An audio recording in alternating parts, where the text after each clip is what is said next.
This guitar is good.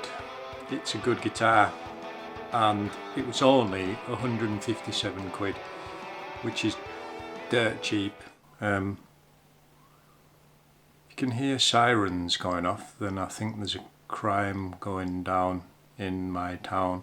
Anyway, yeah, this guitar is great. It's a Jet.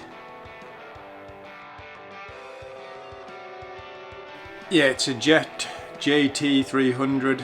So this finishes what they call the blonde. It's kind of like butterscotch, but not quite. Really like it. It reminds me kind of like white chocolate, actually. And the neck, which is my favourite part of it, great feeling neck, great playing, is roasted maple as well as the fretboard, obviously, as you can see, which also makes me think of delicious maple syrup. It looks great and it feels so smooth, and generally this thing, the fit and finish is immaculate. As I've mentioned before in my other videos, I'm very OCD about fit and finish, and I can have no complaints about this. The nut is cut very well. The string heights above the first fret are what they should be. Specs wise, like I say, the neck is roasted maple, as is the fretboard. I think it's 2-piece, I don't know, maybe more.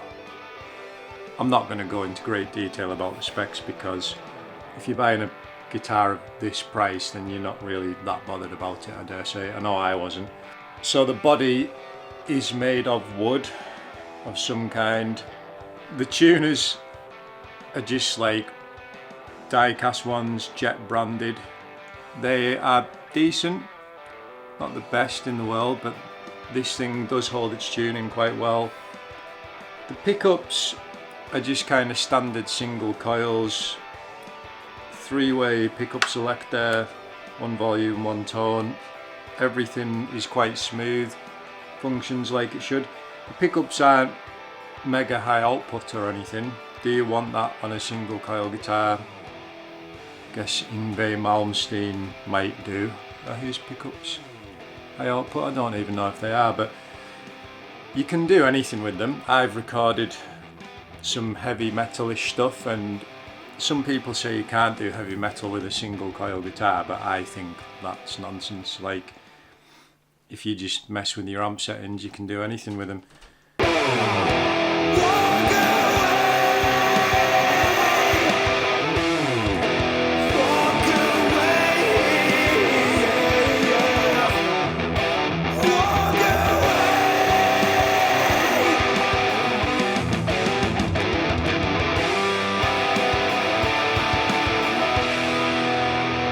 I got this because I already had 2 electrics with humbuckers and no single coil guitar, so I wanted something for a single coil sound. This gives me exactly that.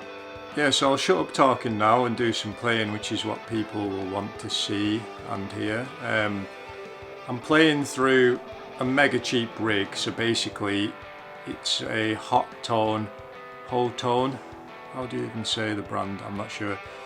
It's one of those silver anniversary multi-effects pedals. I got mine from Tolman, not being sponsored by them or anything, but that was dirt cheap and really good. Yeah, and amp wise, another Tolman special. It's a Harley Benton Tube 5, another great little amp, mega cheap. So yep, have a listen.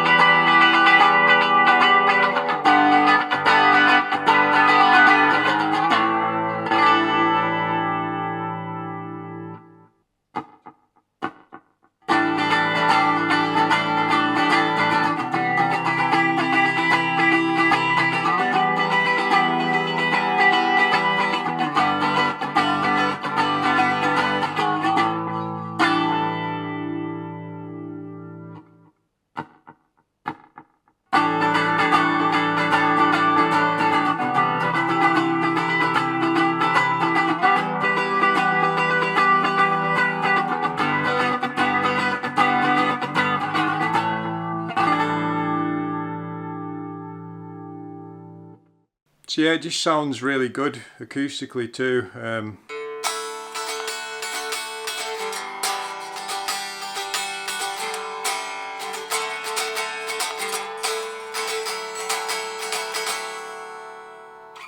Or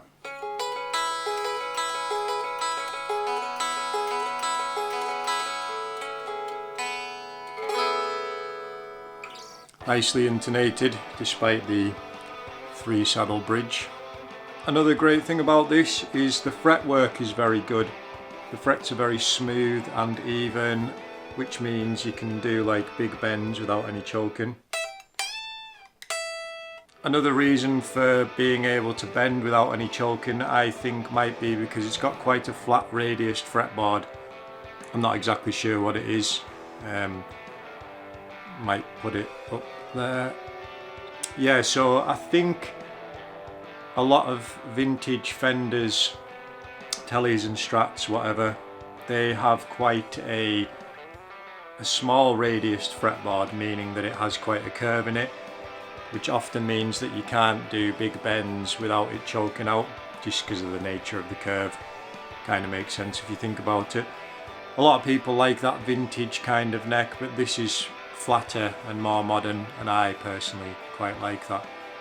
So I've got the action set to my standard, which is 2mm on the bass side at the 12th fret and 1.5mm on the treble side, again at the 12th fret obviously. That's the same as I set my Gibson SG even. You could probably get it a bit lower on both guitars, but for me that's a very comfortable action. Probably the sound I like the most on this guitar and on single coils in general is the neck pickup. It's a very distinctive sound, especially on a single coil, I think.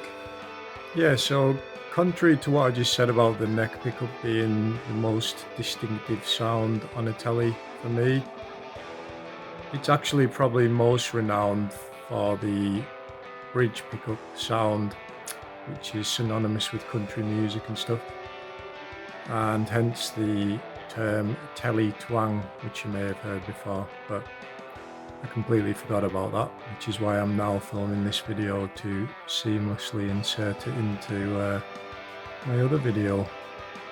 But yeah, it's an iconic sound for me. It's kind of a funky sound, or it can be, or like a creamy lead sound as well.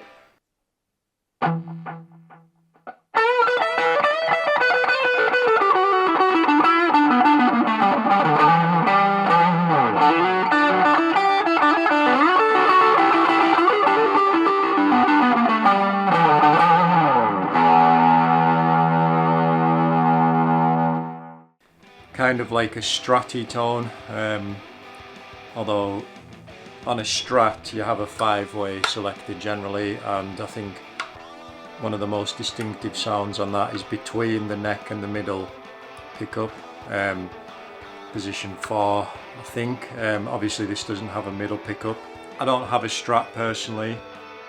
I would like one, but you can't get them very often with a fixed bridge. They all have that vintage tremolo, which I personally don't like. A lot of people might do just to do some, like, you know, kind of stuff. For me it's unnecessary because it affects the tuning stability, and it means you can't like drop D tune without having to mess around with the springs in the back and stuff. I would really like a hardtail Strat, but like the Fender models are very expensive. I think it's the Eric Clapton signature and the Robert Cray ones are hardtail, but they're out of my price range. So anyway, this isn't a Strat, this is a Tele, so this is a different story altogether.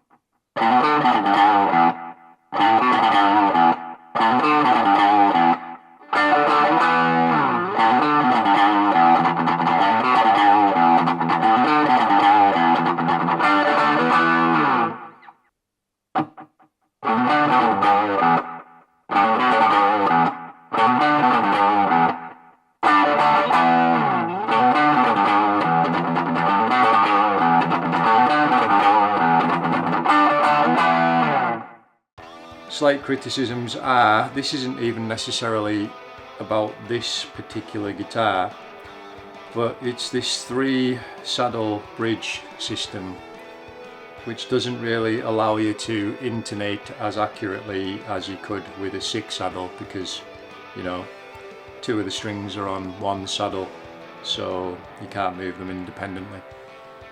That said, it is pretty well intonated. I do think though that because of this bridge, you get some rattling noises that come from it when you play the strings, so or some of them anyway. So this E string, for example, this low E, you can hear a bit of a rattle coming from that. It doesn't come through an amplifier when played plugged in, so it doesn't really bother me, but it is a little bit annoying when you're playing quietly and you can hear it. I find that this ashtray bridge is not the most comfortable to play with. It's possibly just because I am more used to the Tune-o-matic bridge on my Epiphone and Gibsons. I have got more used to this, and it's still a very comfortable guitar. All the strings ring loud and true. As I say, there is a little bit of buzzing, but I've had much worse on much more expensive guitars, so I think you just kind of have to accept that with this bridge, this particular type of bridge, that can be the case. I will also say that this was not the first one that I had. I went through, I think this was the 3rd before I was happy with one. One of the main reasons I was unhappy with the others is that I felt like the strings were even closer to the edge of the fretboard on those than they are on this one. Hello again. It's me in a dressing gown and Superman pajamas with a beer. Anyway, the reason it's not good to have the strings too close to the edge of the fretboard is that you can easily bend the string off the fretboard. Or if you're playing as sloppy like mine, then it tends to happen a bit. If you look at the difference between my guitars, the Jet, my Epiphone and the Gibson, you'll see there is quite a difference, and I just find myself slipping off the fretboard sometimes on my Jet. It still plays great, and I think I'll get used to it, so yeah. Previously on this review. One of the main reasons I was unhappy with the others is that I felt like the strings were even closer to the edge of the fretboard on those than they are on this one. Or that the low E string was much closer to the edge of the fretboard than the high E string. Now you can fix that by unbolting the neck and straightening it out. There's a good video by Phil McKnight showing you how to do that. I actually did do that with this because it was not particularly well aligned, and now I've got it perfect, so thanks Phil, if you ever watch this video, which you won't. Yeah, so just worth bearing in mind that guitars in this price range, in my experience, you have to go through maybe a couple, 2 or 3 to find one that's good, because some of them are not very good. I got this from Bax Music, a Dutch company. They are fantastic. I can't thank them enough. I have returned a lot of guitars to them and they still let me buy them from them. I am not sponsored by them. Obviously, I have very few subscribers. They would not sponsor me. So yeah, if you want a Tele, a cheap Tele, doesn't come much cheaper or much better than this. Highly recommend it. The Jet JT300.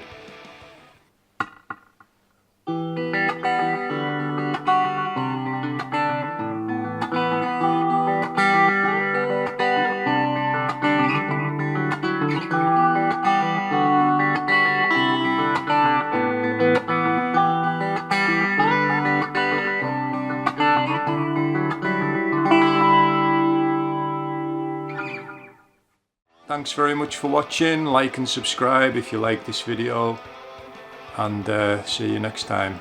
Cheers.